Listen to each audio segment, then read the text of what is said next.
Could you please pronounce your name correctly for me? Yes. My name is Anna Mlasowsky. Okay. I would have gotten the last name pretty close, but probably not correct. Yeah, it's a hard one.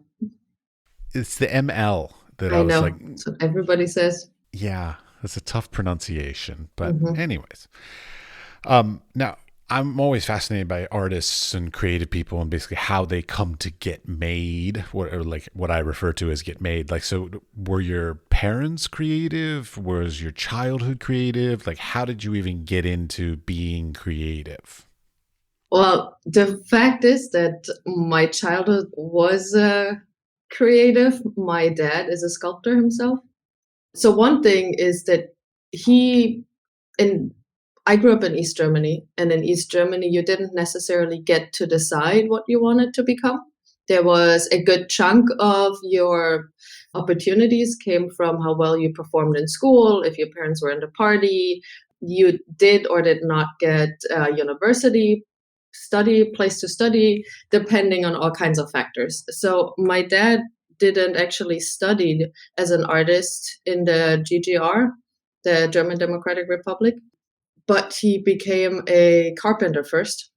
From there, towards the end of the communist era in East Germany, he started taking evening classes to become an artist and eventually started studying. So he first studied to become an artist when he was in his early 30s, so relatively late. After the wall came down, we moved from Bautzen, a tiny city, to Dresden, and I grew up as a child for my childhood in school and kindergarten, basically spending a lot of time at his studio, both at the university and then the studio he had afterwards.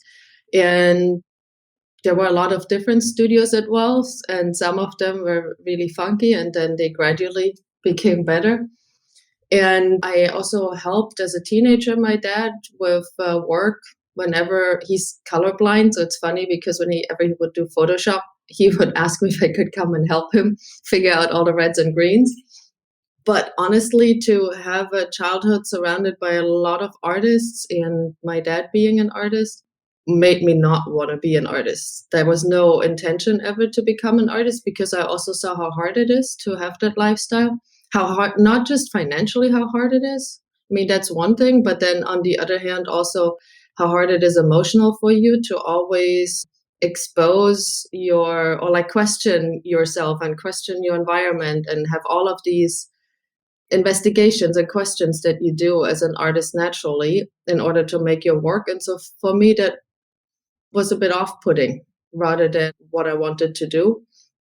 And so after high school, I ended up going to Norway as in a European volunteer service for 1 year, where I worked with adults with disability in a tiny thing of a town for a year. And there I ran into a glass studio as a tourist, honestly, and in the islands of Lofoten in North Norway, and really fell in love immediately with this material. I was so fascinated by it and ended up going to learn it. And I actually did 2 years of learning how to work with glass before I even entered university, because the university I wanted to study at, you needed to present a portfolio already. So they wanted you to have prior experience.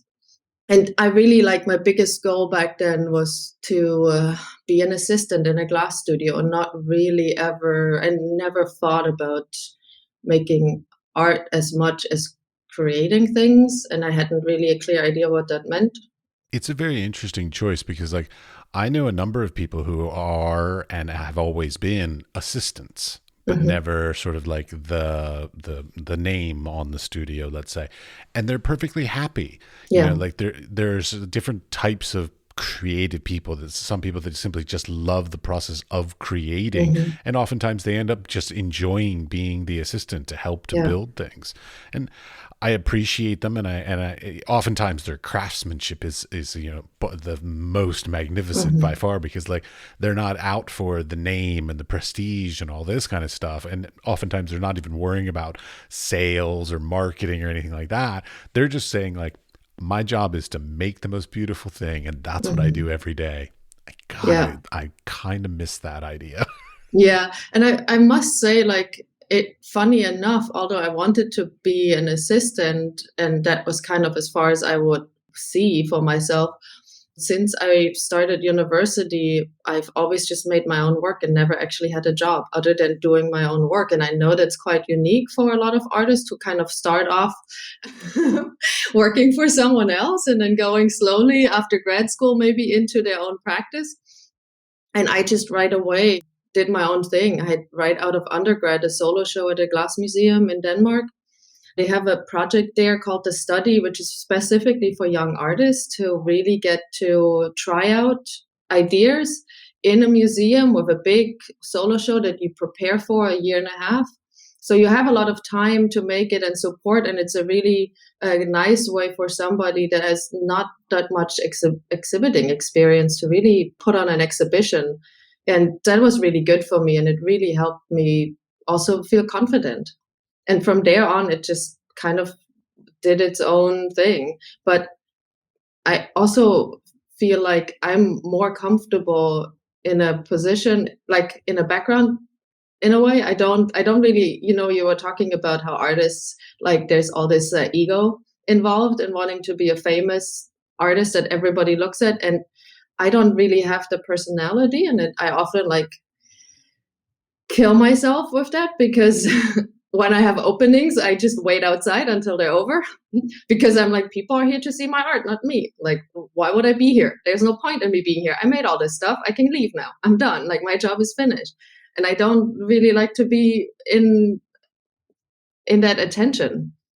I don't like it. And I know that it's a problem because there's a lot of artists that really get off on being famous and popular and constantly post on social media about what they do. And I try to do it, but I have to always remind myself after like a month not posting anything, like, oh, you should get back on and like say something that you're still alive and people think you're active and doing things. But it's not that I really want to do it as much.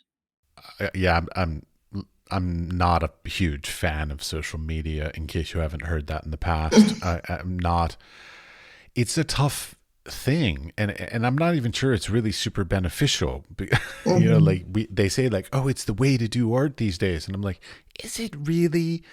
Like, I would prefer to spend my time trying to think about better art concepts or new techniques or new ideas, or trying to get proposals or grants or other things. There's so many other things that I think would be exponentially more beneficial to my career than stressing over putting it together something for Instagram and then like being anxious and nervous about whether or not people are appreciating it. And like, but I think I've just grown into a very anxious person about that kind of stuff. And like, to a certain extent, I kind of want to just move away from it. Like, I feel like the sheer volume of that kind of social interaction via the internet has actually made me more anxious about that kind of stuff.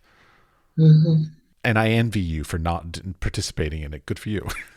Well, I still do, to a pretty good extent, but Now, at one point, you moved to the United States. So, like, of course, my thing, I'm from the United States and I wanted to do nothing but leave the United States. So I'm sort of fascinated why you would choose to move to the United States. well, I don't know how much it was a conscious choice. When I was an undergrad, I met my now husband. I was taking a class. I'd gotten a scholarship to go to the US and study at one of the very famous glass schools in the US. So there is like kind of a very special thing with glass, where glass with immigrants moving to the US relatively late in the whole colonization period, like in the early turn of the century, 1900s, you started having glass factories in the US. And they came, of course, all the knowledge was brought to the US. And in Europe, you had small studios that were more like family studios. But in the US, it went straight into being industrialized production. So the US has a very different history for glassmaking.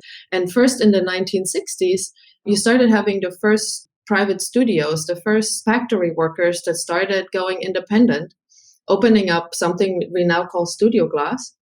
And also university programs started in the late 60s to have the first glass program. So it's really new in the US. It really only exists since the beginning of the 70s as something you can learn at university, and also something that is really considered its own art form. And within that, there was a huge push by these young artists to establish their own kind of scene. And so they ended up creating a lot of specialized schools for glass. There's the Corning Museum of Glass, there's Pilchuck Glass School. And so in Europe, these places are now really known because there's so much knowledge there that's been kind of centralized, while in the US, the whole glass industry was just falling apart and vanishing. So we're like, while the US was coming strong and building up in like the 70s, 80s into the 90s, the opposite happened in Europe with all the industry vanishing. And in the US, the industry vanished too. But then you had these independent studios that started popping up. And here, some countries in Europe have done better. But so I ended up going to the US because in Europe, everybody looks to the US for glassmaking now. So I wanted to study in the US and learn and see what's happening there, and went to the US, met my husband as an undergrad. And then we ended up having a long distance relationship for 5 years across the ocean, back and forth. That's not easy. No, it's not easy. Although we had a good time. We still live, nowadays, we still work so much in different places of the world that in the spring, for example, we're going to be apart for 5 months. So we often see each other for half a year every year. And the other time we spend apart. I'll tell you, I'm the same way with my wife. Like, we love our time together, but we also love our time apart. Yeah. Yeah. So there is, I think that it takes a certain type of people that like to have that type of lifestyle. And it takes good communication to make that work as well. What does your husband do? He is an artist too. He's a glass artist. He's going to interview with you tomorrow. Oh,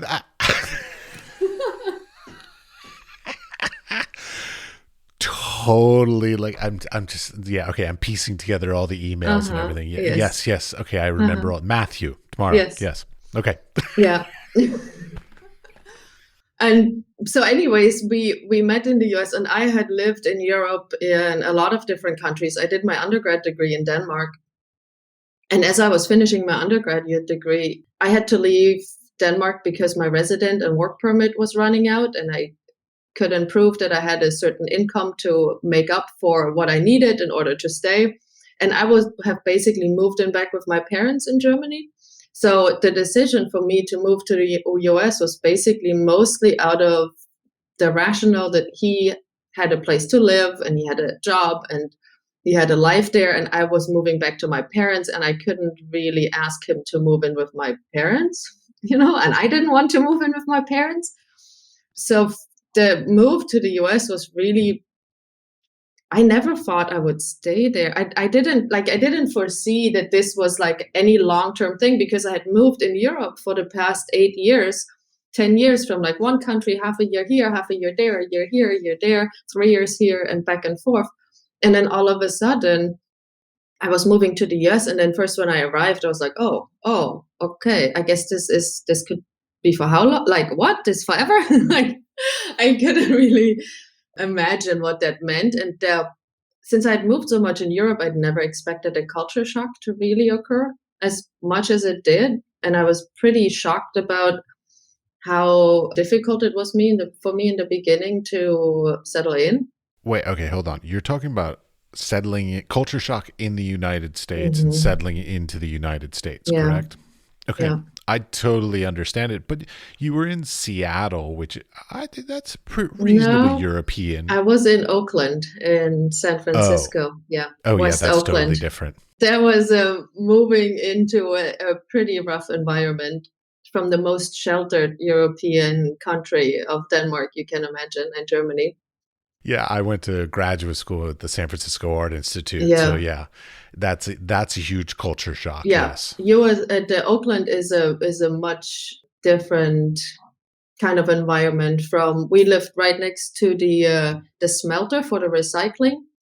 So there was, you get all the pileup of people bringing recycling. There were huge homeless encampments, of course, because of the situation of the housing market in Oakland. We lived in an old warehouse. There was a lot of weed growing around. There was all of the Burning Man types. Next to us in the house was a punk rock couple that had a band that would practice all the time. it was dirty, nasty. And for me, honestly, Matt had lived there for over 15 years. And for him, he's like this huge hunk of a guy, and it's never been for him any concern. Of course, they got a new refrigerator and they left it on the curb to pick up the dolly to bring it in. And while they were inside, somebody ripped all the copper out of it. Their new refrigerator, or like you couldn't leave the cover on your truck bed down because they would just slice through it to see if there's something on the inside. So there were all these like incidents of you having to be careful, but he never considered it as a problem or unsafe or anything. And for me, of course, it was a much different problematic where I would get followed home very regularly, approached all the time, and like not always being sure. And I would approach it always from this kind of European perspective of like, everybody is friendly, they just need directions. There's, you always assume the best and not the worst. And then I feel like living in the US has almost made me be afraid of everybody immediately, rather than thinking that they just need to know what time it is or how to get there and there or whatever, which I never had this kind of approach to people of like not knowing, are they friendly, are they not, in Europe. I just didn't have the mindset. And now I don't know that I like that I have that mindset, I'm very sorry that America has put that into you, because that's very unfortunate. There are many places in America where that would not be an issue, but that area, yeah, okay, I totally understand it. Yeah. Yeah, we first moved to Seattle when I went to grad school. Okay, that makes more sense then, because I'm like, Seattle's nice. What are you talking about? Seattle is the whitest city you can imagine, with the most upscale people you ever see. And everybody that works for those people lives outside Seattle because they can't afford that city. It's difficult in a different way living there, because everybody talks, it's like it's such a woke place and everybody talks about diversity, but then they want diversity of like, you can look different than me, but you need to have the same income, the same behavior, the same values. So you can look different, but you can't really be different. Like diversity in this uniform way, then we are all good. As long as we all say stroller mamas with dogs and yoga pants, it's fine. But please don't make any noise. Well, it's a diversity in a superficial manner. Like they just want you to look different, but don't think differently, act differently, or get a different education or come from a different background. But you can be of a different color. Yeah, that's what they want. Otherwise, they know that they have a problem. So they're hyper aware of that. Yeah, it's sad. Seattle used to not be that way, but I guess it is now. So, yeah. Go to Portland. I hear that that's really cool. Yeah, I almost feel like I would prefer to move to, sounds weird, but like Spokane. Spokane, yeah. No, I know people in Spokane. We just drove through it. It's a decent sized town, but there is something about how it feels when you're in the US that all the art happens in very small centers that are big cities, and anything that's around it gets no attention. And there is for me, like, for example, I'm trying to move back to Europe. And I didn't go to study in Europe because I didn't feel, or like in Germany, I did study in Europe, but I didn't study in Germany. And I'm trying to come back to somewhere in Europe because I noticed that, I didn't see the opportunities here for me in glass. And so I left, and everybody's doing that. But because everybody leaves, you end up having, when you look at what artists come from Germany that have any significance within the field, you don't really know that many because everybody's leaving. And if everybody always leaves that could do something, then how can ever anything get done? So then moving to a place that's not always already overrun with funding artists would actually be a better thing to do. Agreed. I'm all for that. Like throughout my career, I continually try to sort of not go to the places or into the mediums or the whatever that are heavily competitive and all that, because I don't want to be competitive. I just want to enjoy doing what I do and be appreciated for what I do. I don't want to be worrying about competition. And I want to be appreciated for, and respected for what I am doing instead of like what I'm not doing kind of thing. And so the idea of going where there's a need and where there's an opportunity versus going where there's a lot of competition, I personally see as a great idea. Yeah, I also like much more than like avoiding certain art forms or places to not just be appreciated in the competitive way. I think it mostly depends on like what are my reasons to make what I make, and do I need to care that nobody else cares about that subject or understands even why I do this or why I get fascinated by it. Or like right now I'm working on a project about rare earths, which are really significant for somebody working in glass because we use them to color glass. And the rare earth market is a really hot market and is basically a huge chunk of international politics, and sanctions as well. But then in the same time, it's not really a popular topic for anybody right now to look into minerals and extraction and exploitation, and so nobody really cares that much that I would do a project about that. But for me, it's important. And so like if as long as I work on something because I care either about the people that are around me that are interested in it or the project or the subject, then the competition for me totally vanishes out of my kind of field of vision. I can forget about it all because I care about what I do. And in the end, if somebody likes it, it's great. And if they don't, then I can't help them. Then I never made it for anybody else what I make.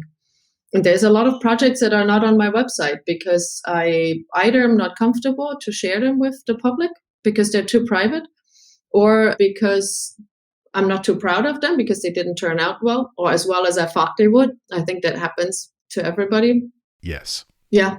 And I mean, during the pandemic specifically, I started these curation projects that really channeled a lot of the stuff that I had wanted to do for a long time and couldn't because I was too busy just running around after opportunities and invitations. And then all of a sudden with that, like no competition, a year and a half of zero competition, of zero exhibition, zero performance anxiety, zero expectation from the outside, I really could follow my own desires and started a gallery. And I started a digital curatorial project where I invite artists to create a piece for an inbox format. So you get it as an email, the artwork. And it's specifically for glass artists. The gallery is not. I haven't shown any glass there since we opened.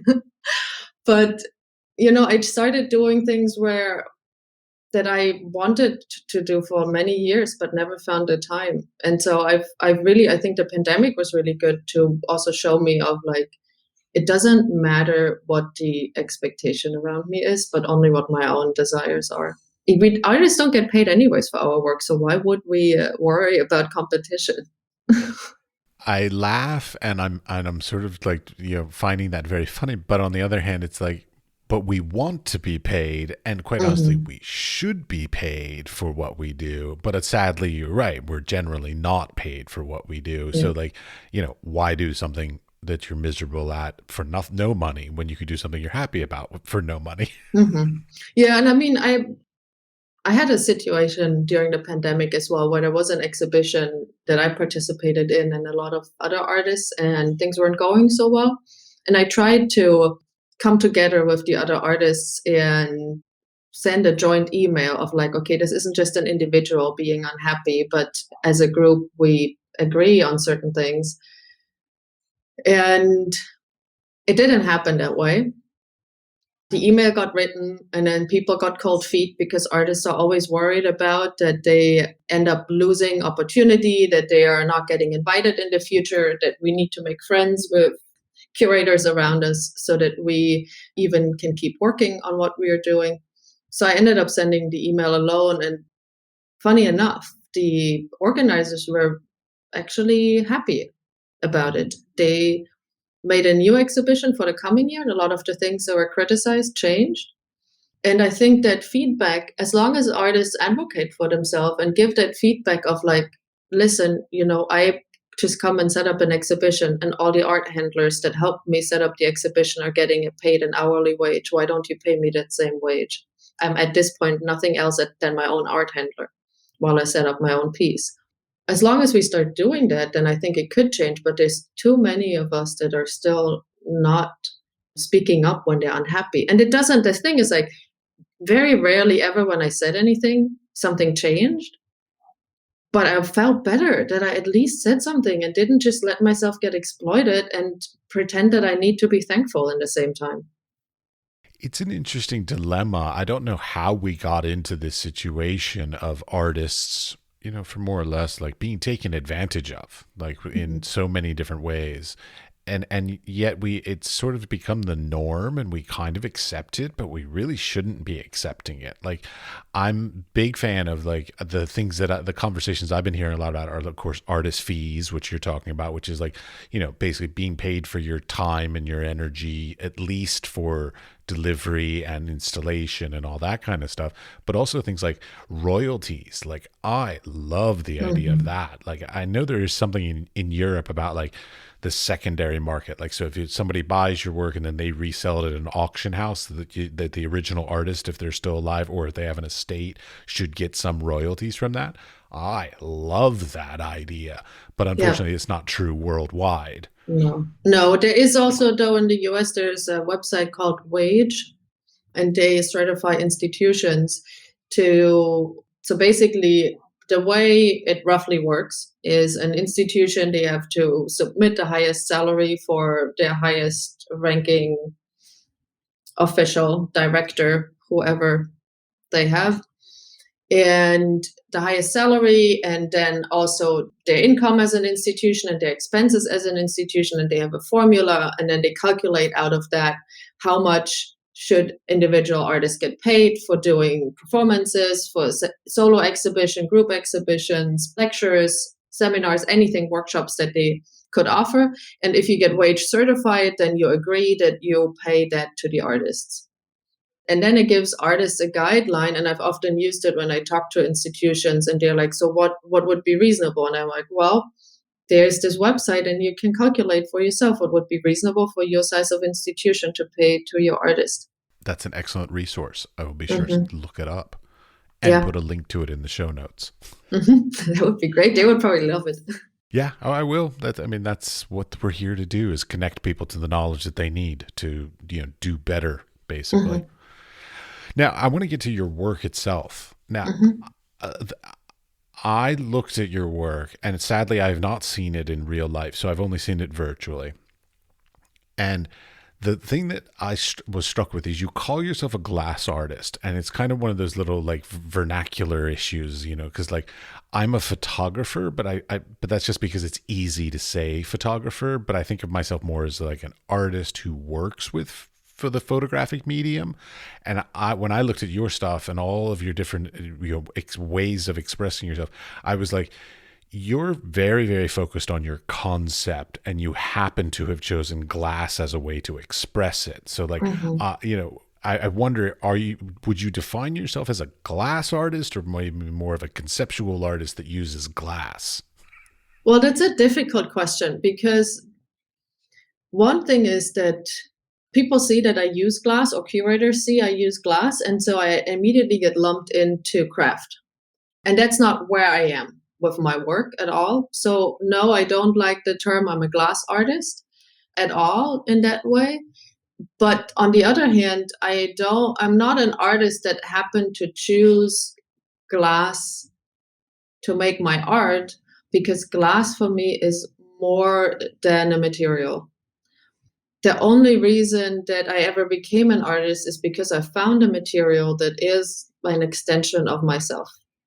Glass, compared to any other material, can do things that I haven't found before. So when I use glass, it's not so much by choice, but it's the language I speak best. Because the material, when you think of, like, now I can get really nerdy here, because the material is, it is like ceramic in the way that whenever you make a mark on it, it remembers that mark. But you can never shape it really with your own hands. It's so hot. You need the tools to always translate your motions. But compared to ceramics, is transparent, which ceramic isn't. So it's a material you can look at and look through. But it's also, whenever you use it, it has all these conflicts in itself. It's transparent and it's opaque. It's hard and it's soft. It's cold and it's hot, it's fragile and it's really hard. It always has this negative and positive. And these extremes, and it really operates between being really soft and super hard, like when it's in the furnace, when it's liquid, it's really soft and fluid, and it's a completely different behavior. And then after it's cooled off and it's really cold, it's very hard. You can only grind it with diamond. It's harder than any other material that we use. Like wood, you use the chisels, clay, you use your hands to shape it. And when glass is cold, you need diamond to work it.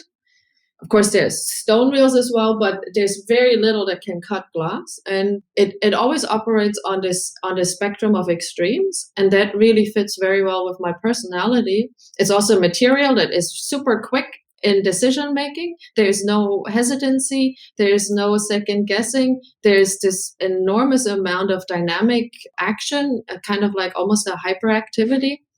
That, it's like, and there's always this fight of who's in control and letting go of control. And those are things that I'm really attracted to. Who is in charge? Is it the material? Is it me? And you can express such an enormous range of emotionalities depending on how you treat the material and which of its qualities you extract from it for a project. So that my projects often really use the materiality as the way of expressing emotions or situations, circumstances, and personal relationships. So in a way, I am the total glass artist, because glass isn't the material I happen to use for my art, but I've tried to not use glass, or I got really tired of glass, and mostly about the glass conversation. And then stopped using glass for 3 years.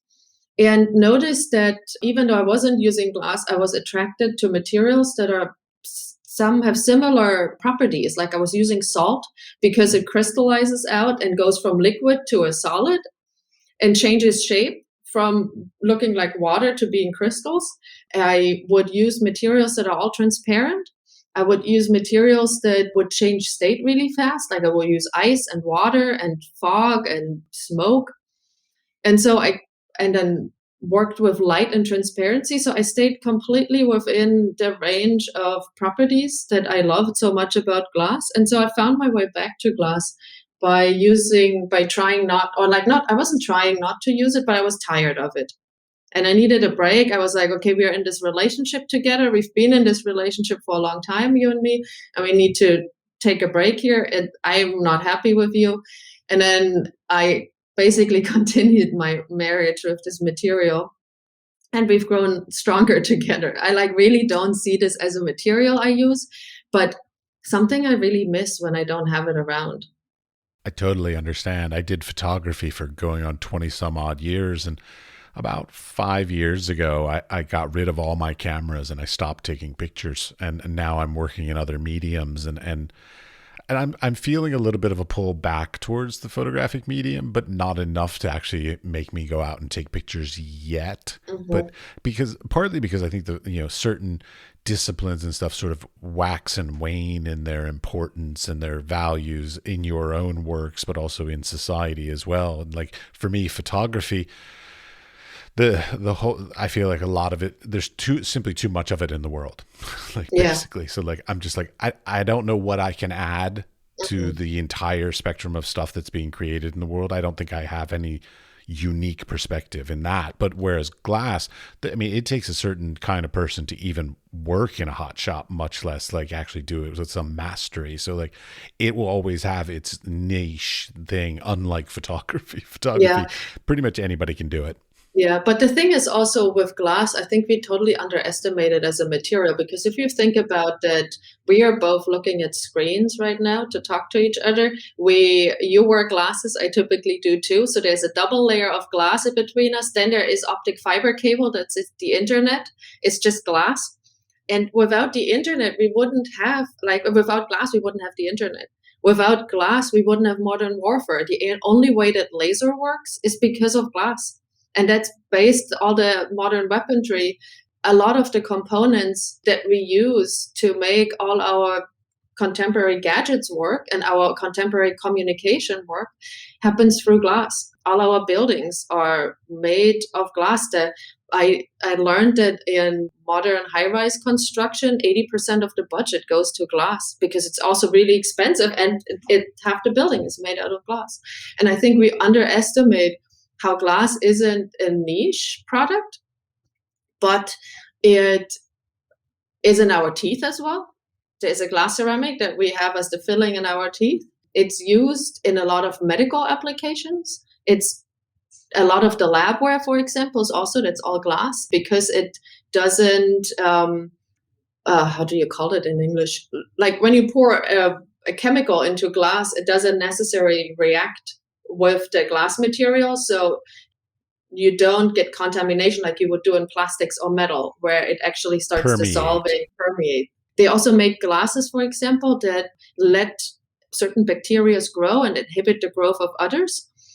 I did a residency at Corning Incorporated in upstate New York. Corning makes all the insulation in houses. Fiberglass is also glass. I mean, it goes on and on and on. Any type of ceramic glaze is a type of glass. So I think we underestimate that glass is some kind of niche, especially in art, that it's a niche product or art form, a material, and in reality, it guides most of our contemporary lifestyle. I apologize if I in any way diminished what you do with my statement. I meant it more as like the artistic expression through glass more than the functional uses of it. Because I mean, the entire scientific sort of side of it is, a massive. I mean, my grandfather was a chemist, so like he did like food chemistry and things like this. So like, I get all that kind of stuff, but that's different than I believe sort of what you're doing with it, or at least I think it is. Maybe there's a lot more science in what you do than I think. There is actually a lot of science in melting glass and glass colors. Like, for example, to get any red, you need gold, real gold. That's why red is so expensive and why it's always been really expensive and why we have this royal glassware is those red glass. The easiest is to make green. You just add some iron to it. I would have imagined iron would be blue, but it's green? It's green, yeah. Interesting. There's cobalt you can use for blues. Oh, I love cobalt glass so much. I have a collection of cobalt glass, actually. I mean, glass is a lot of chemistry, and when you work with it, it's really interesting, especially in the hot shop where you're so involved in the actual process of making it. You really have to understand really well of like, why is your glass really cordy right now? Oh, our flux is burning out. How do you need to adjust the temperature? How is the state change from liquid to solid happening? What is gravity doing? The whole physics of how life works on Earth, because gravity, you're constantly working against gravity when you work in hot glass. Otherwise, everything lands on the floor, and that's usually when things go bad. You have to understand heat really well and movement. And the nice thing is, and I think my work has gradually moved to performance a lot. And a good part of it is that in the hot shop, when you work with the material, I'm right now a visiting professor at the Eugeniusz Gebert Academy in Wrocław in Poland. And my students that are just beginning to learn how to work with glass, they actually struggle most with the choreography of doing something with your left and right hand that is opposite motions, independent movement, and also your brain, left and right brain, have to, different coordination, have to work independently. You have to also understand yourself in space in relationship to the equipment, other people, on what side of the pipe do you need to stand. And the choreography is the hard thing to learn. And this performative activity of glassmaking certainly is translated back into my work. And I think because I went to Waldorf school, I don't know if that rings a bell, Rudolf Steiner, and we did a lot of kind of theater performance. Eurythmics is a type of gymnastic dance, interpretive dance, I guess you could call it. And so I think that really influenced a lot of where my work is going now as well. Well, I mean, it's really interesting because like when you're talking about like just the physicality of doing it, like I find this kind of stuff happening all the time because I'm right-handed. And so I assume that I'm going to be, quote unquote, like better on my right side kind of thing. But really, actually, I have strength in my right hand. My dexterity and my is actually better with my left hand. Mhm. Because I'm weak with my left hand, I'm actually more precise with my left hand, where I'm more loose with my right, because I think that the strength will overcome that. And so just the nature of sort of, I mean, for me, like, do I put my paintbrush in my left hand or my right hand? Like, depending on what I'm trying to do, kind of thing. Like, if I'm trying to force something, I'll use my right hand. If I'm trying to be precise, I'll use my left hand. And Mhm. that would be the same thing in the working with glass, because, whether you want something to be, swung around. I've been watching Blown Away, so like I get some of the Oh terminology. So like no. swung around. So like the weight and stuff, like you would put it on a certain side versus the other side where you're trying to be more precise kind of thing. And then that takes a lot of learning, because like, I mean, I'm 48 years old and I'm just figuring this kind of stuff out now. Yeah.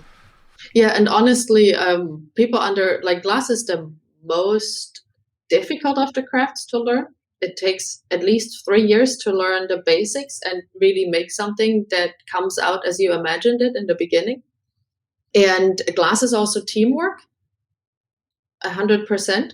You can't do it alone, and that teaches a lot of different skills, communication skills, team working skills. There is a good reason why there are a bunch of programs existing that teach it to kids as young as 12 years old to make them better partners in life, better adults, help them overcome obstacles as a place where you're creatively using all your energy to shape something, but also where you need to communicate and work with others.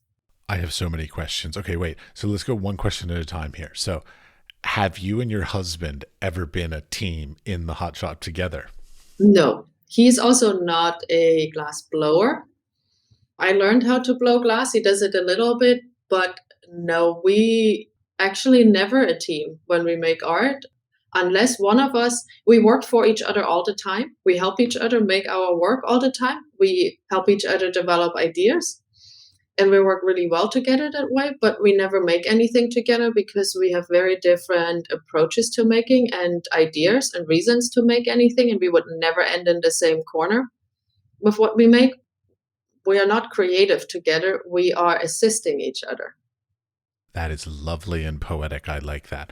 But then, okay, I looked at some of your works, and one of the things that sort of struck me a lot is like you really seem to like to work on the. I use the word didactic or contradictory purposes kind of things. Like you use stone with glass, so like a very fragile with a very rough. You use the human body, like I saw the two bodies with the glass rods. So like the sort of like the permanent against the impermanence, the fragile versus the not fragile. I'm not sure what the opposite of fragile is. That sort of dichotomy of sort of like utilizing this thing for the like almost the most frightening thing, because everybody's scared of shattered glass, and yet you're intentionally like putting your work right on that fine line of implying the potential of a shattering.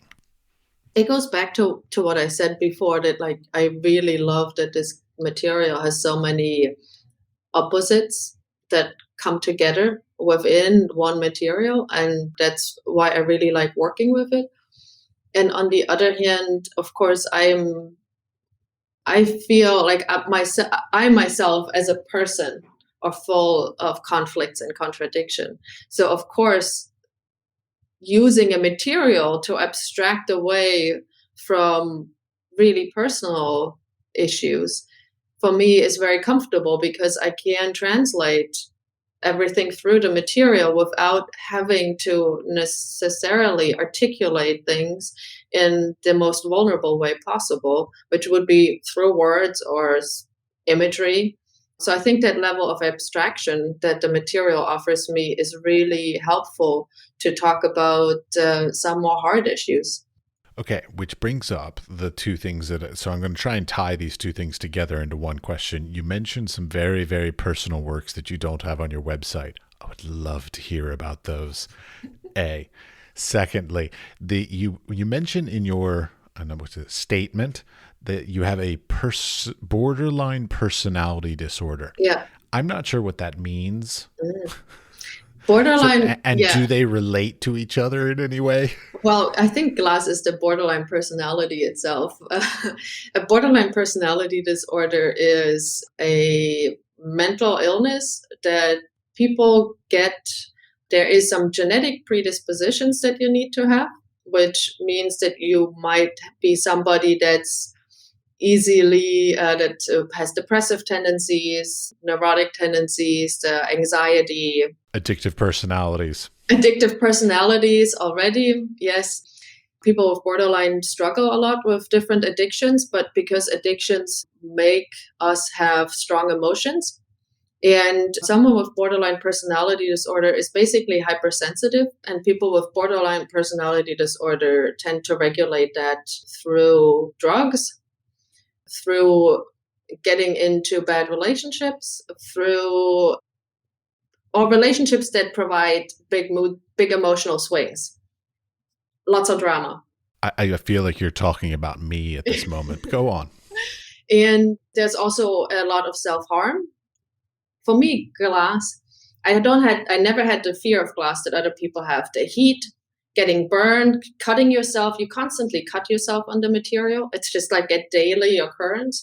And I've never had any fear of hurting myself, harming myself that way. The material for me is that's what I talked about. The material itself has such huge opposites. Is something that I feel the material does for me all the time, which is why I don't really see it as a material, but more a part of my character. And it's really nice to have this externalized medium that I can just look at and go like, can you just hold still? Can you just behave now? Why do you need to be so hot?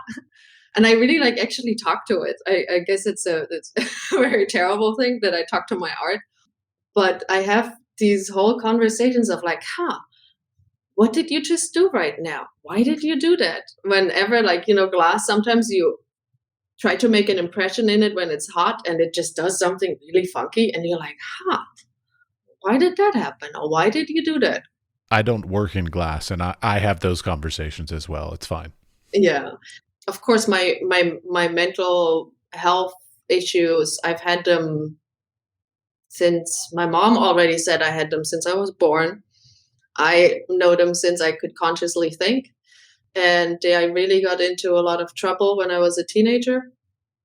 I think it's for a lot of people think like, oh, Anna Mlasowsky, the artist, she's like very successful and she always gets everything and she's like everything works her way, and nobody imagines really that I dropped out of high school. I almost didn't graduate with my undergraduate degree. I wanted to quit a month before finishing my MFA.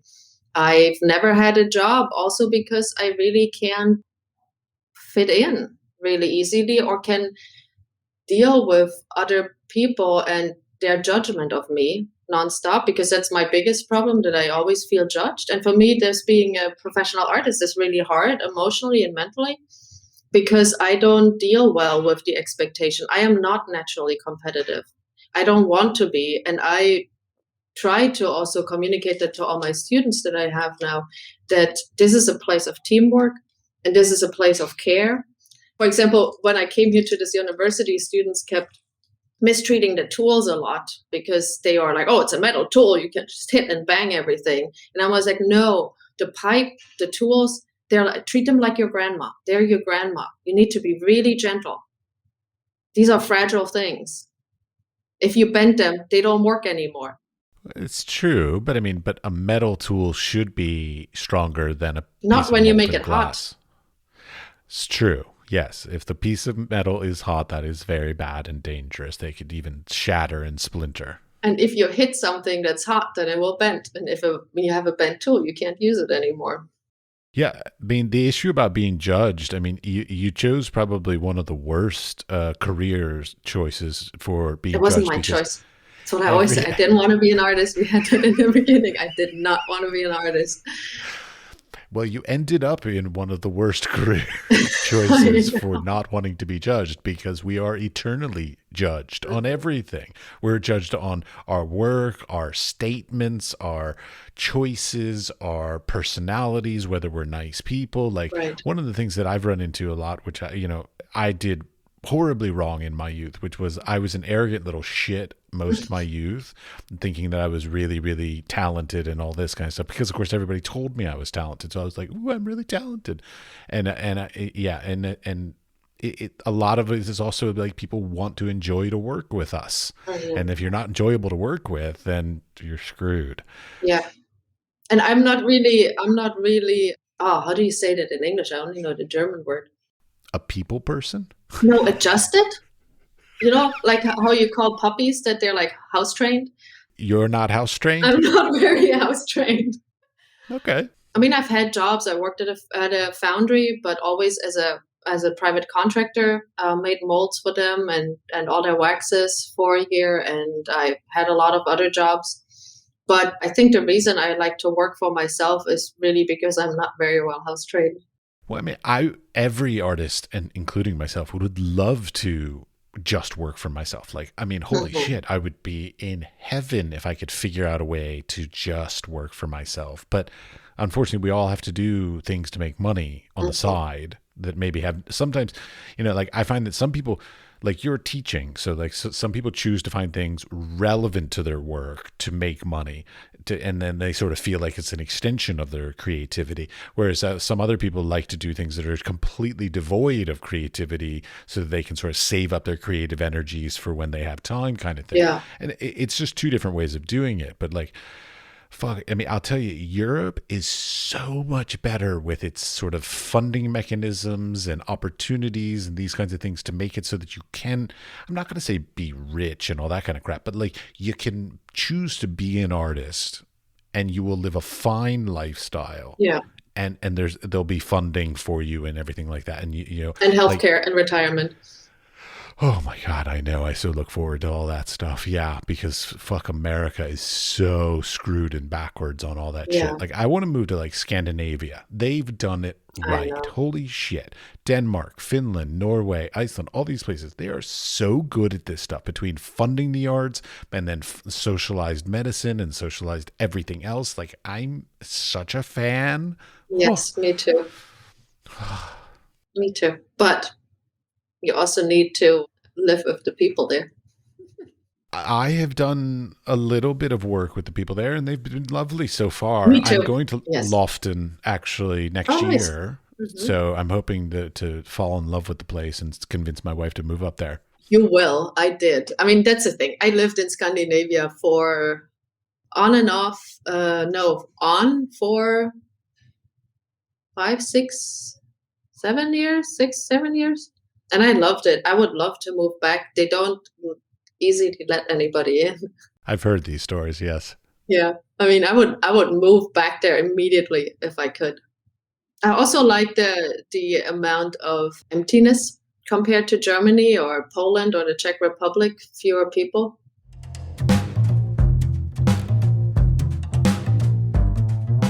Using extremes satisfies me personally as who I am and what I struggle with or what I live through.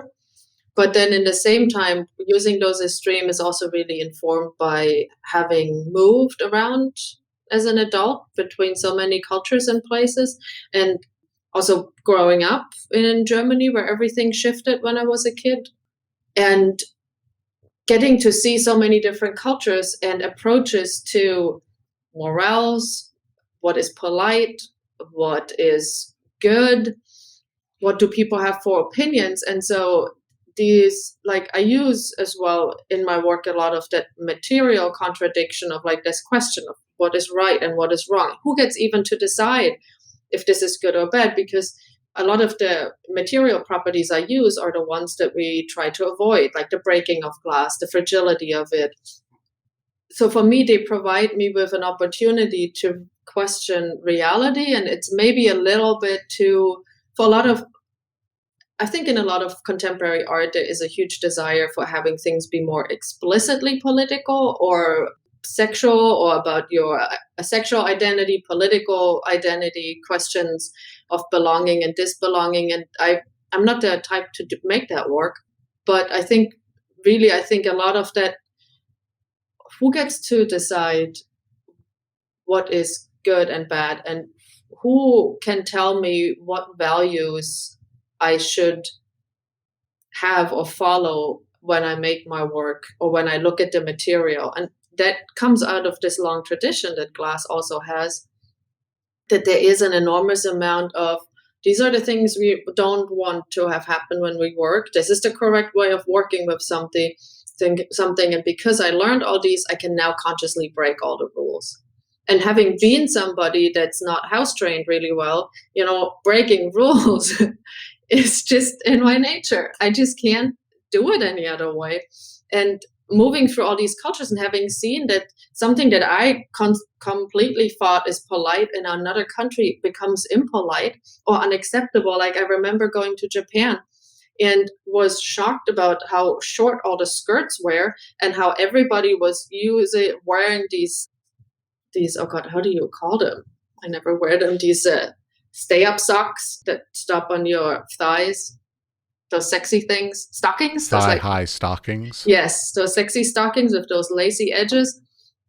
And even like garter belts, and you would see the clips coming out of the short skirts. And like the shortness of the skirt in Japan was never anything that anybody was concerned about. But then I like to wear tank tops. And at the university there where I worked, they told me that I needed to stop. You can't have the shoulders exposed. You can't wear. And I was like, wait, what? My butt can hang out, but my shoulders can't show?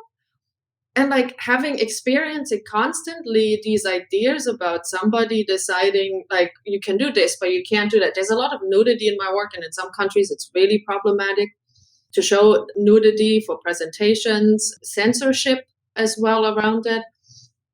And of course, then in my nature is to go like, oh, let's do it some more if you tell me not to do it. And there is a lot of the rebellious nature of me, and I if I could, don't get me wrong, if I could be more adjusted to other people and expectations around me, it would make my life much easier. It would make me happier and everybody around me happier for me and how to deal with me. But I can't. I just really, even when I try, at some point there is the big explosion and it all falls apart. So I've kind of stopped trying to be more adjusted. And so like using the material the way I do is a lot about the irrationality of moral and any moral decision that we seem to think we can make and the judgment we can pass over others. I want to ask a question about so if you're going to hold true to your vision like this and not pander to outside influences, how is it that you're able to do all that? Because I mean, like, that's the dream for most artists, is to be able to just basically do whatever the fuck you want to do and not have to pander to the industry or the whatever. Like I work figuratively also, and I worked in the Middle East. And so, of course, working in the Middle East, they don't like figurative artwork. So I had to stop working figuratively for a couple of years while I was there, or else I could have gotten arrested. So, I mean, there's a lot of these kinds of things that we always have to struggle with, of like how far do we push something? How, like you want to push something enough to flex it, but you don't necessarily always want to break it. Mm-hmm. Yeah, and I mean, I'm lucky that the US is probably the place where anything you want to do is fair game, more so than any other country. So it's a pretty easy country to be provocative, or I don't even think I'm really provocative at all, but to be feeling supported in any expression, at least, that you want to do. I would not say you were that provocative by the work on your website anyways. No, I mean, that's the thing. Like, I think I package it all nicely. That's how I get away with it. Okay, fair enough. Yeah. I would not, I mean, looking through what I saw, I would not have gone like, oh, she's incredibly provocative. No, not at all. I don't show, and that's like, there's a piece, for example, that I made in 2019, where I stitched thread through my hand, through the palm of my hand. I stitched the word home, Heimat. into my hand with the thread and then did this durational performance for myself. It would just work its way out of my skin over 2 weeks. I was setting up an exhibition and showering and going airport, handling things, just working my regular work and like working out that home out of myself. That was a durational performance that had no audience but me. And it was stitching. I did another performance that I did publicly where I invited the audience to join me if they wanted to, and then do just everything I also do. And so they came, and I told everybody you can opt out any moment you don't feel comfortable. And everybody that wanted to join came up, and I asked them to stand in a circle with me. And then I took also a needle and thread and stitched it through my finger and gave the needle with the thread to the next person. And they did the same. And so I went around in a circle until we all had our hands basically stitched together. And because the string had a certain length, we would all get tighter and tighter by everybody pulling on it, so that our hands in the end were all joining in the center afterwards. And we were all connected through that string. And it was really incredible how powerful that getting stitched together was. And then at some point, I just ripped the string out so that I would get free from that connection. And it really was a performance that was really much just, I think it would never be good as a documentation in images. It's only good in that moment, because in performance, often there happens something in the space with the people that are there. That's an amount of energy and focus and shared emotionality that you can't reproduce in an image, and it doesn't come across. So I don't see the point in documenting that. It is hard documenting performance work, because, oftentimes when you document performance works, the documentation becomes an object that is basically representing a thing that nobody actually experienced, but everybody can be like, oh, it was such a moving thing. So they can tell you how interesting it was, but then the imagery becomes the work itself, because nobody could have experienced the actual performance itself. I find that very difficult. Yeah, and so these are like works that aren't on my website, and they're very private. There's also a piece from last year during the pandemic that is this a ball that you insert into your mouth. It's glass, and there's a silicone insert. There's a silicone piece that has the shape of my mouth, and there's a tiny 1 inch by 1 inch television screen in that silicone insert, and then the glass. No, that is on your website.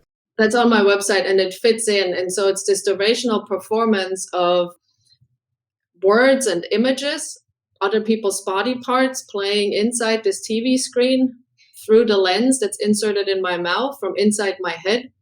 And at some point, of course, you start drooling. So there is something really sexual to it, and something also forced and gagged. And I got harassed on social media in the beginning of the pandemic. And so that, like, having other people's thoughts and ideas and words come out of your, like, in the end, I always feel that other people have an influence on how we think and what we say and how we behave, and feeling like other people were coming out of my mouth. It's called Your Words, Worlds in my mouth. So the word and worlds, there's that wordplay.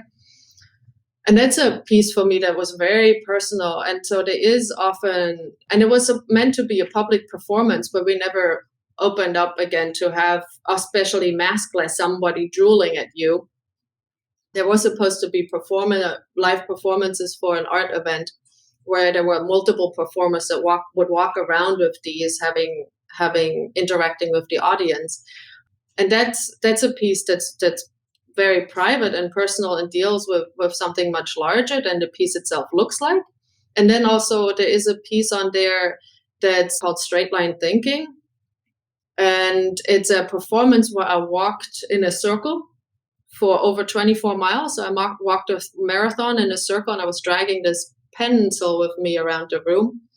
And I was recording each of the rounds. That it was this space that was a circular space, almost hexagonal. And I hung up this piece of paper, and people could join me. And I walked for 9 hours continuously without stopping.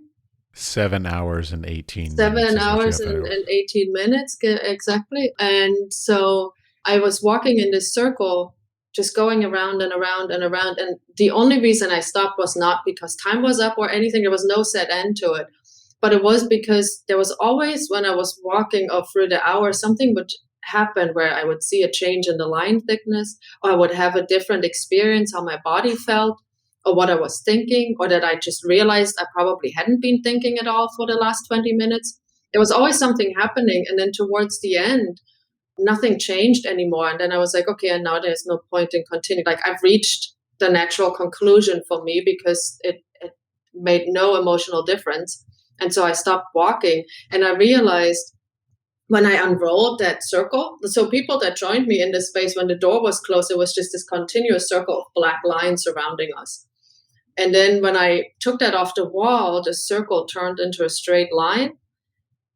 And I was trying to walk out the depression and the depressive phase, and I was keeping in my head just going in circles, and I'd been doing that for months, and I couldn't get out of it. And so I was like, okay, maybe if it's just my head turning in circles, and I'm just going to do it physically, just maybe then I can get over it. And it really helped. Like, after that, I really overcome my depression, because I was like, even when you're turning in a circle, it's also just a straight line. I was like, well, you're going forwards, backwards. You can go anywhere within that circle. It's just a straight line. And it really helped me doing a performance like that I don't think for anybody else has any significance as a piece of art, other than the people that came. Some people walked with me as well. Somebody came in with their guitar and played me songs. Somebody else just took a nap while I was walking around them. Other people just came and stood there. Some people came back again. People walked with me. I mean, it was really interesting, the interaction that people had. And because I was in this space all day long, people kept coming and going. And it was really quite interesting what happened. And I don't think the piece itself does any justice to the moment. It feels like kind of like a John Cage kind of piece. Mm-hmm. Like the experience of the creation of it is the piece, not the object that people now look at and admire and are like, ooh, that's so interesting. The concept, deeply conceptual work, but like it's really about the production of it that was the point of it. Yeah, and there's a lot of my work that actually takes the point in the production or the making process of it as the starting point for the piece. And even in a lot of the early work documents the process of making. Like, there's these hand-folded glass pieces which came out of the desire to touch the material and shape it with my own hands, where in glass you always taught that you need to use tools. And I just put on these protective gloves and just folded it. It was incredibly hot, of course, but I make shapes that you can't do with tools. And that's the beauty, that it really actually gave me a result that is not achievable any other way. And so the process often of making is part of the finished piece in the end as well. And even with the stringer piece, where the strings break as the performers move and try to be able to look into each other's eyes because they're facing back to back. So there is this trying to come together in a relationship.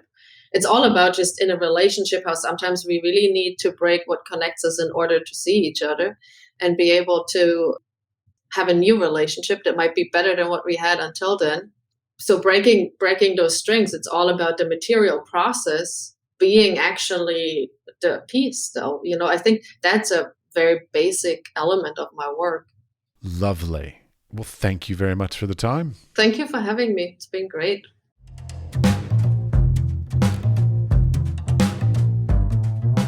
Thank you very much for listening all the way to the end. Please be sure to share this episode and the podcast as a whole with your friends, family, and coworkers, because part of the intention of this is to help build a community of people that have similar knowledge and similar skills, and that we can all do better in our careers than I did. And so learn from my mistakes and make better and try to build a community around all of this. So please, as I say, be sure to share with your friends, because that would be greatly appreciated.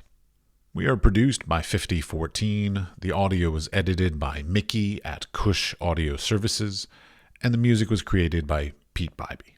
Thanks, Pete.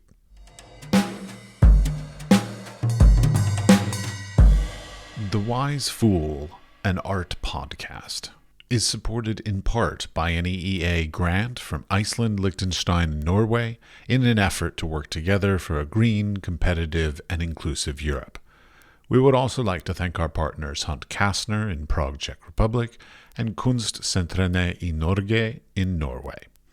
Links to EEA grants and our partner organizations are available in the show notes or on our website, wisefoolpod.com.